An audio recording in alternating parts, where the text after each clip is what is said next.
My sister-in-law's wedding happened in a little river, and I mean in the river, in the water. The minister, bride, who's my husband's sister, and groom stood on a little strip of land, so they weren't wet, but all attendants were expected to stand in knee-deep rushing water for the whole ceremony. I'm sure it made for great photos, but I dislike mud, germs, insects, and whatever diseases are found in that stream. The kids who couldn't easily stand in water that might be as tall as their whole body were left in ankle-deep water nearby with a couple of older women. When I refused to remove my shoes and socks and pull up my dress pants, my husband offered that I stay with the kids. I said no. I refused to walk into that water, even if it's just ankle deep. Apparently, most people there knew about the water thing, but I didn't. My husband knew but claimed he forgot to tell me. The ceremony could have easily moved forward with me standing on the shore, just a few feet away from the kids, but no. The bride and groom apparently refused to start until every person was in the water, and my husband waded into the water back and forth between his sister and me to mediate. My husband was becoming visibly angry at me the longer it went on and kept acting like I was in the wrong. The bride and groom eventually relented, and the ceremony went on, delayed by maybe 30 minutes. In the after party, I felt that I was being avoided by everyone else, including my husband. That was nearly 2 weeks ago. My husband was stone-faced and refusing to talk to me about it, or about anything at all for several days. And when we started talking again, he refused to address the wedding, beyond telling me that I humiliated him in front of his family, and he refuses to talk about it any longer. Things like, "I'll get really angry if you keep bringing this topic up. Put it to rest, and I'll try to forget what you did." But I feel like I did nothing wrong. I feel blindsided because if I'd been told in advance what the wedding entailed, I would have faked the stomach bug and not attended the darn thing at all. Am I the idiot? Edit. As I understand it, that detail was made known to guests beforehand. My husband knew. He claimed that he forgot to tell me about it. My husband and his sister were the ones planning things. I just followed along for the ride and was blindsided by the water thing. When the ceremony started, everyone around me casually started undressing and getting into the water without a fuss, so I suspect they all knew and had consented in advance. I was the only one, or one of the few guests who wasn't made aware of it in advance. My husband did not pack any extra clothes for himself. He was fine being a bit wet. It was a hot day and he's not the kind of person to care about being dirty. Towels were provided by the host. OMG, I think this is absolutely the most bat crap crazy wedding theme or whatever idea this was supposed to be that I've ever heard. Sweet Jesus in a manger, standing in a river to get married? Not the idiot, but your husband and his family are. In a river, huh? Wow, just wow. Your spouse is a massive idiot for not telling you in advance, and the couple are massive idiots for refusing to go on without you in the water. Don't feel guilty. This is on them, mostly your spouse, and not on you. Sorry, but it's such an unusual request to make of wedding guests that there's no way they forgot to tell you. They just hoped you'd fall in line. On top of that, they should have had your back, not tried to negotiate you into an uncomfortable position, especially publicly. I love the water, but at a wedding, wouldn't stand in moving water through a ceremony for photos. Maybe it was a group baptism too. That was my first thought. Having a ceremony in a river is an extremely out of the norm thing. There's absolutely no way he forgot such an absurd thing. He knew OP would refuse, maybe even refuse to go, if the bride and groom wouldn't compromise. And he thought, I know, if I don't tell her, and we just rock up, and OP finds out, the pressure of holding up a wedding will be enough to force OP into doing it. Peer pressure will win out here. Exactly. The sister was never going to compromise. She'd rather put her wedding on hold for half an hour while trying to force a guest into a river than to just let it go. So he decided it was easier to just manipulate and pressure OP. It sounds like some weird power trip. I mean, the bride and groom weren't getting in the river, but they wanted their guests to do it? They were angry. Did someone say napes on those grapes? Just a bizarre request. I don't understand why everyone is saying not the idiot. Like, yeah, you don't have to, but it's only what? 20 minutes of a living nightmare? And then you can dry off and continue like normal. This is the family you married into. Some sacrifices have to be made to keep the peace. Is it always your way or the highway? I'm gonna say you are the idiot, just because having a relationship with others means giving in sometimes, and being stubborn when it literally won't hurt you at all is not a good trait. Also, you could have just left and waited in the car rather than contributing to causing a scene. Update. Am I the idiot for refusing to get wet for my sister-in-law's wedding? Clearing up some misconceptions. I'm a man, my husband and I are a gay couple. Towels were provided, but no way to wash your feet from the mud and germs. A lot of guests had a change of clothes. Some removed part of their outfits and put the lower bits back on after drying themselves, and others decided to get wet and remain in wet clothes. But the bride and groom did not expect everyone to stay wet all evening. The level of the water keeps getting higher and higher in the comments. So, to be clear, it was not that deep. From where I stood, I could see women up to their knees or lower thighs for the smaller ones, and to taller guests, it reached their shins. I'm 5'2", so I would have been deeper than shin level. I didn't see anyone fall into the water or even seriously stumble, so the fears of guests not knowing how to swim are misplaced. My husband knew about this requirement in advance, as he coordinated with his sister, and he claims it was by mistake that I wasn't made aware of it until the day of. He's accepted blame for failing to inform me, which is not in question, but he remains upset about the whole event. I don't know his exact feelings on the topic, beyond the fact that he accused me of humiliating him in front of his family. He refuses to actually discuss and get closure. I wanted to hear from him a form of apology for getting outwardly angry at me, but not at his sister, when I felt like I was being reasonable.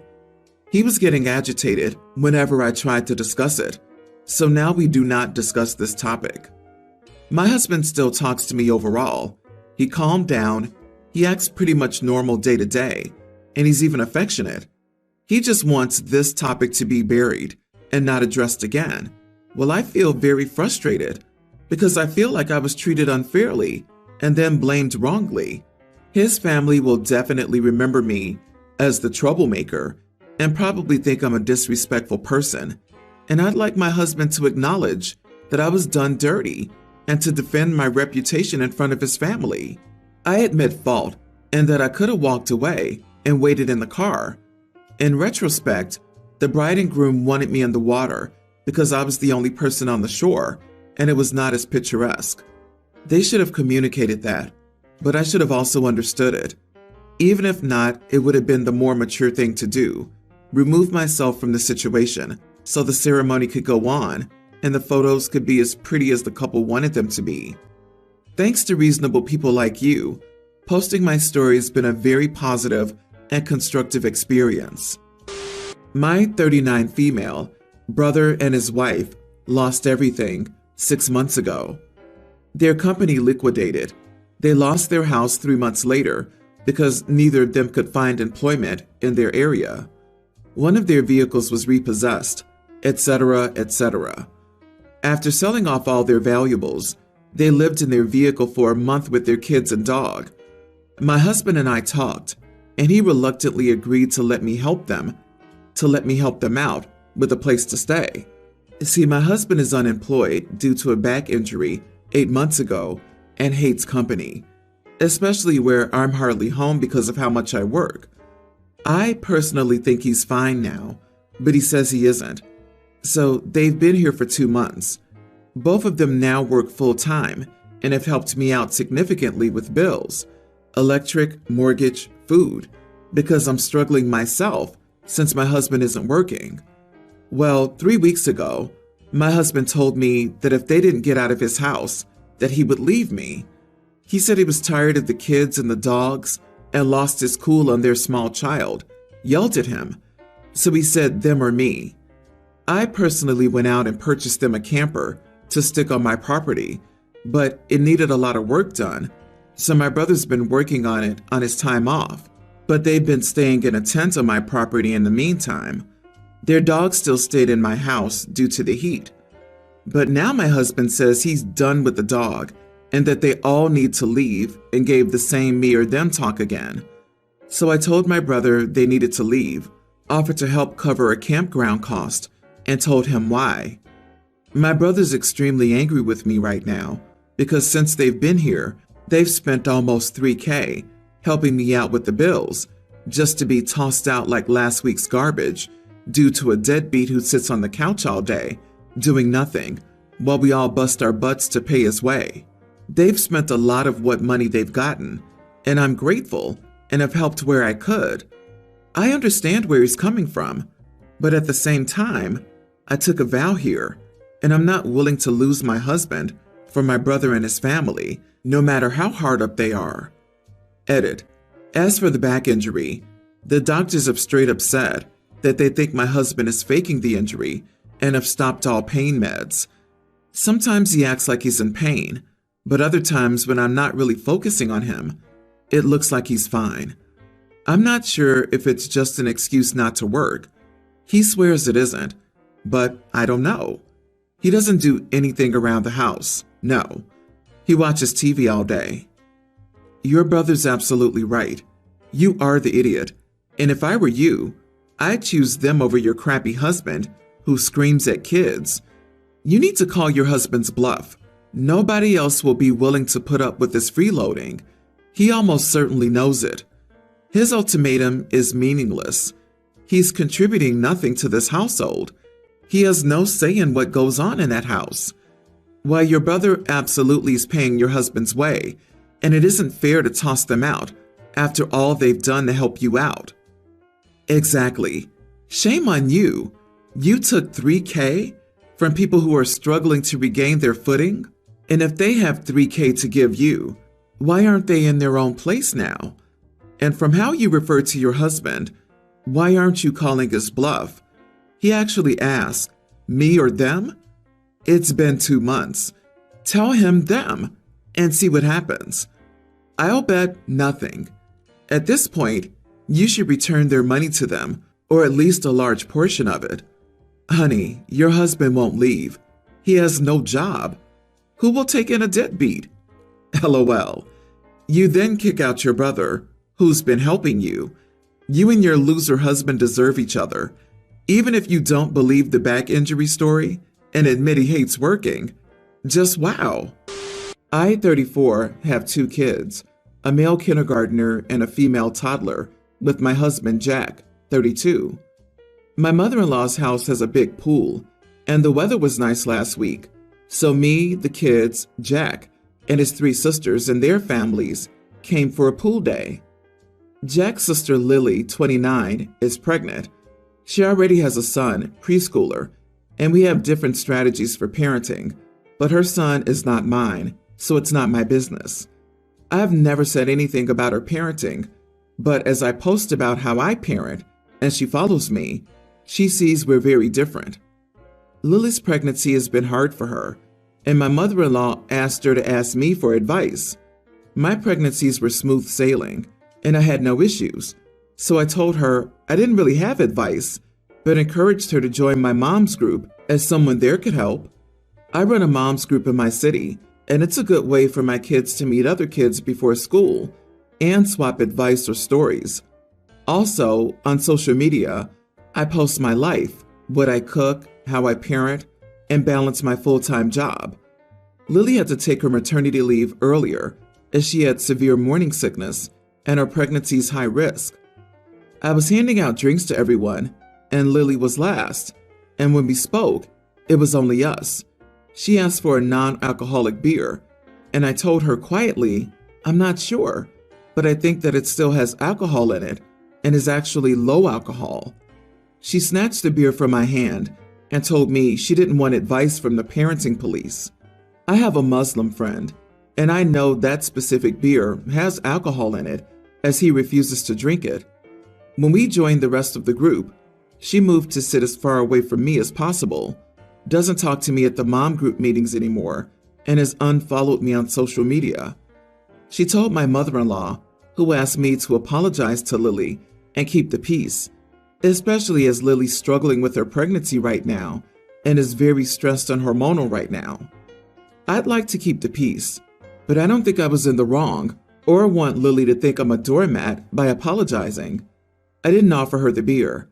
I just told her it could have alcohol. She is an adult and can make her own decisions.